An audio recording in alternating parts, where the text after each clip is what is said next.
வணக்கம். நான் உங்கள் ஜெயா. இன்றைக்கி நம்ம இந்த வீடியோவில் மார்கோ டி மெல்லோ எழுதின and introduction to human animal ஸ்டடீஸ்லேருந்து சாப்டர் 1, அதாவது பேஜ் 3லேருந்து 18 வரைக்கும் அவங்க என்ன சொல்லியிருக்காங்கன்னு பார்க்கலாம் வாங்க. இந்த ஹியூமன் அனிமல் ஸ்டடீஸை மனிதர்களும் மிருகங்களும் இந்த படிப்பு எப்படி இருக்குன்னா, இது ஒரு இன்டர்டிசிப்ளினரி ஃபீல்டு. அதாவது நிறைய டிசிப்ளின்ஸ் சேர்ந்தது அந்த ஃபீல்டு. என்ன மாதிரி டிசிப்ளின்ஸ்னால் sociology, psychology, anthropology, philosophy, literature எல்லாமே இதில் கலந்து வரும். இதில் அவங்க என்ன பார்க்குறாங்கன்னா, மனிதர்களுக்கும் மிருகங்களுக்கும் இருக்கக்கூடிய அந்த இன்டராக்ஷன் அது எவ்வளோ இன்ட்ரிகேட்டாக இருக்குது, அது எப்படிலாம் வளர்ந்துக்கிட்டே வருது, ஆதி காலத்தில் எப்படி இருந்தது, இப்போ எப்படி இருக்குது, எதிர்காலத்தில் எப்படி இருக்கும், அதெல்லாம் படிக்கிறது தான் இந்த படிப்பு. இதில் மார்கோ டெல் மெல்லோ என்ன பண்ணுறாங்கன்னா, ஃபஸ்ட்டு சாப்டர்லேயே இதை பற்றி ஒரு அவுட்லைன் கொடுக்குறாங்க. இந்த ஃபீல்டு இதில் நம்ம என்னெல்லாம் தெரிஞ்சுக்கலாம், என்னெல்லாம் படிக்கலான்னு. அதில் முக்கியமாக என்னென்னா, மனிதர்களும் மிருகத்துக்கும் இருக்கக்கூடிய அந்த கனெக்ஷன்ஸ், இதுதான் ஒரு சமுதாயத்தை உருவாக்குது, ஒரு கல்ச்சரை உருவாக்குது, மாரல் கன்சிடரேஷன்ஸை மனிதர்களுக்குள்ளே கொண்டு வருது. அது மாத்திரம் இல்லாமல் மிருகங்கள் மனிதர்களுடைய வாழ்க்கையில் பெரும் பங்கு வகிச்சிருக்காங்க. அதாவது ஒரு துணையாக, ஒரு கம்பேனியன்ஷிப் கொடுக்கறதுலேருந்து ஒரு லேபராக அவங்களுக்கு வேண்டிய வேலைகளை செய்கிற வரைக்கும் மிருகங்கள் அதுங்களோட பங்களிப்பை கொடுத்துக்கிட்டு தான் இருக்காங்க. அதே மாதிரி இப்போ நம்ம சொன்னோம் இல்லையா, சோஷியாலஜி, ஃபிலாசபி, எல்லா டிசிப்ளின்ஸும், சைக்காலஜி, ஆந்த்ரோபாலஜி, லிட்ரேச்சர், இதெல்லாம் ஒரு ஃபீல்டும் இந்த மிருகங்களுக்கும் மனிதர்களும் இருக்கக்கூடிய அந்த கனெக்ஷனை பற்றி வேறு விதமான ஒரு வியூஸும் கொடுக்கறதுனால நமக்கு பலதரப்பட்ட வியூஸ் இந்த ஹியூமன் அனிமல் ஸ்டடீஸில் கிடைக்குது. அதே மாதிரி இந்த ஹியூமன் அனிமல் ஸ்டடீஸில் எப்படி மனிதர்களும் மிருகங்களும் இன்ட்ராக்ட் பண்ணுறாங்க, ஒரு சமுதாயத்தில் எப்படி அவங்களோட பிணைப்பு இருக்குது, ஒரு கல்ச்சரில் எப்படி மாறுபடுது, வரலாறில் பார்த்திங்கன்னா காலகட்டங்கள் ஒரு காலகட்டத்திலையும் எப்படி இந்த உறவு மாறிபண்டே வந்திருக்கு. அது மாத்திரம் இல்லாமல் சயின்டிஃபிக் கான்டெக்ஸ்ட்லேயும் மனிதர்களுக்கும் மிருகங்களுக்கும் இருக்கக்கூடிய அந்த பிணைப்பு, இணைப்பு, மிருகங்கள் எந்த அளவுக்கெல்லாம் மனிதர்களுக்கு ஒரு உதவியாக இருந்திருக்கு அப்படின்னு பார்க்குறாங்க. அது பார்த்திங்கன்னா ஒருவரோட பெர்செப்ஷன்ஸும், சோஷியாலஜியில் இருக்கிறவங்க, ஆந்த்ரோபாலஜியில் இருக்கிறவங்க, சைக்காலஜி, ஃபிலாசபி, லிட்ரேச்சர்லாம் அவங்களோட கண்ணோட்டத்தையும் இந்த படிப்பில் நம்ம பார்க்கலாம். அது மாத்திரம் இல்லாமல் வரலாறில் பார்த்திங்கன்னா மனிதர்களோட முன்னேற்றத்தில் மிருகங்களுக்கும் பங்கு இருக்குது.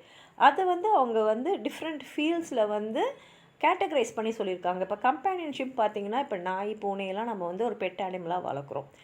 ஏன் வளர்க்குறோன்னா, அவங்க மனிதர்களுக்கு ஒரு எமோஷ்னல் சப்போர்ட் தராங்க. அது மாத்திரம் இல்லாமல் அவங்க பராமரிக்கவும் செய்கிறாங்க. ஹியூமன் பீயிங்ஸை அவங்கள பாதுகாக்கிறாங்க, அவங்களுக்கு துணை புரிகிறாங்க எல்லா விஷயத்துலேயும். ஒர்க் அண்ட் லேபர்னு பார்த்திங்கன்னா குதிரை, எருது, யானை, இதெல்லாம் ஆரம்ப கட்ட காலத்துலேருந்தே போக்குவரத்துக்கு உதவியாக இருந்திருக்கு. விவசாயத்தில் ஈடுபட்டிருக்கு. மற்ற பல வகையான வேலைகளை பல வகையான மிருகங்கள் நமக்கு செஞ்சுன்னு தான் இருக்குது. அதே மாதிரி ஃபுட் அண்ட் க்ளோதிங் பார்த்திங்கன்னா, உணவு மனிதனுக்கு கிடச்சிருக்கு. அதே மாதிரி அவங்களுடைய ஃபர், அந்த முடி, அதுக்கப்புறம் அவங்க தோலெல்லாம் நம்ம துணியாகவும் ஷெல்டராகவும் யூஸ் பண்ணியிருக்கோம். சயின்ஸ் அண்ட் ரிசர்ச்சில் பார்த்திங்கன்னா மெடிசன் அண்ட் சயின்டிஃபிக் எக்ஸ்பெரிமெண்ட்ஸில் நம்ம மிருகங்களை தான் முதல்ல உபயோகப்படுத்துகிறோம். இதில் நம்ம இன்னொன்று யோசிக்கணும், அவங்க ட்ரீட்மெண்ட்டை பற்றியும் நம்ம ரொம்ப யோசிக்க வேண்டிய ஒரு கட்டாயத்தில் இருக்கும். அதே மாதிரி டெல் மெல்லோ என்ன சொல்கிறாங்கன்னா, காலம் போக்கில் ஒரு காலகட்டத்திலும் பார்த்திங்கன்னா நம்மளுடைய ஆட்டிடியூட் அனிமல்ஸ் கிட்ட மாறிக்கிட்டே இருந்திருக்கு. ஆதி காலத்தில் பார்த்திங்கன்னா மிருகங்களை நம்ம தெய்வமாகவே பார்த்துருக்கோம், இல்லைன்னா நமக்கு ஈக்குவலாக மனிதர்கள் ஒரு இடம்னா மிருகங்கள் ஒரு இடமாக பார்த்துருக்கோம். ஆனால் இண்டஸ்ட்ரியலைசேஷன் அண்ட் மாடர்னைசேஷன் வரும்போது மிருகங்களை எப்படியெல்லாம் நம்ம வேலைக்கு உபயோகப்படுத்திக்கலாம், எப்படி நம்ம வேலையை இலகுவாக்கலாம், இல்லை நமக்கு வரக்கூடிய பலனை எப்படி பல மடங்காக பெருக்கிக்கலாம் அப்படின்ற மாதிரிலாம் யோசிச்சுருக்கோம். இப்போது பார்த்திங்கன்னா இந்த அனிமல் ரைட்ஸ் மூமெண்ட் இந்த மாரல் டிஸ்கஷன்ஸ்லாம் கொண்டு வருது. இந்த மிருகங்கள் நல்லா பராமரிக்கப்படுதா, நம்ம அதை எப்படி நடத்துகிறோம் அப்படின்றது மனிதர்கள் உணர வேணும் அப்படின்ற ஒரு கட்டாயத்துக்கு நம்ம வந்திருக்கோம். ஃபிலாசபர்ஸ் அண்ட் ஆக்டிவிஸ்ட்லாம் இப்போ அனிமல் ரைட்ஸை பற்றி பேசுகிறாங்க. ஏன்னா நிறைய இடத்துல பார்த்திங்கன்னா மனிதர்கள் மிருகங்கிட்ட கொடூரமாக நடந்திருக்காங்க, அதை மிஸ்ட்ரீட் பண்ணியிருக்காங்க, அன்கைண்டாக இருந்திருக்காங்க. அதெல்லாம் ப்ரிவெண்ட் பண்ணணும், அந்த கண்ணோட்டத்தை மாற்றணும் அப்படின்ற எண்ணம் இப்போ நிறைய பேர்கிட்ட வந்திருக்கு. அது மாத்திரம் இல்லாமல் ஹியூமன் அனிமல் ஸ்டடீஸ் பார்த்திங்கன்னா வேறு டிசிப்ளின்ஸில் இந்த ஹியூமன் அனிமல் ரிலேஷன்ஷிப்பை பற்றி எப்படி பார்க்குறாங்க அப்படின்னு சொல்லும் போது, சோஷியாலஜியில் பார்த்திங்கன்னா இந்த மிருகங்களுடைய பங்களிப்பு இந்த சமுதாயத்தில் எப்படி இருக்குது அப்படின்னு சொல்கிறாங்க.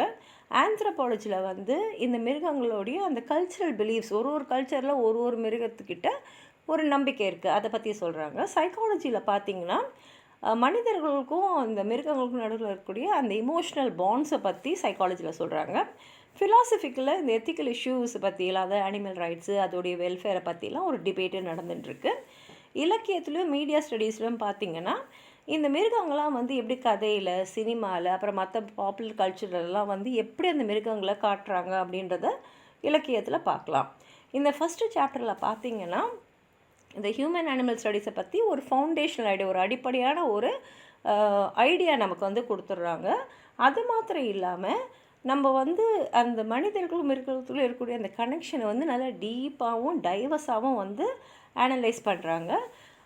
ரீடர்ஸ் வந்து எப்படி வந்து இந்த சமுதாயத்தில் இருக்கக்கூடிய மிருகங்களை நம்ம வந்து நடத்தணும், நமக்கு என்ன மாரல் ரெஸ்பான்சிபிலிட்டி இருக்குது, மிருகங்களை பராமரிக்கிறதுல நம்மளுடைய பங்களிப்பு, அதாவது இவ்வளோ நாள் வந்து மிருகங்களை நம்ம எப்படி உபயோகப்படுத்திக்கலாம்னு யோசிச்சுருக்கோம். ஆனால் நம்ம மிருகங்களை எப்படி நடத்தணும் அப்படின்ற ஒரு ரெஸ்பான்சிபிலிட்டியும் நமக்கு தெரிய வருது. அது மாத்திரம் இல்லாமல் காலப்போக்கில் வந்து எப்படியெல்லாம் வந்து மிருகங்களை பற்றின கண்ணோட்டம் வந்து மாறிக்கினே இருக்குது.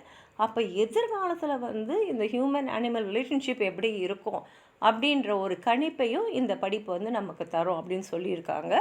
உங்களுக்கு எதாவது சொல்ல நினச்சிங்கன்னா கீழே இருக்கிற கமெண்ட் பாக்ஸில் எழுதுங்க. இந்த வீடியோ லைக் பண்ணுங்கள், உங்கள் ஃப்ரெண்ட்ஸோடு ஷேர் பண்ணுங்கள். சப்ஸ்கிரைப் பண்ணாதவங்களாம் ப்ளீஸ் சப்ஸ்கிரைப் பண்ணி சப்போர்ட் பண்ணுங்கள். நன்றி.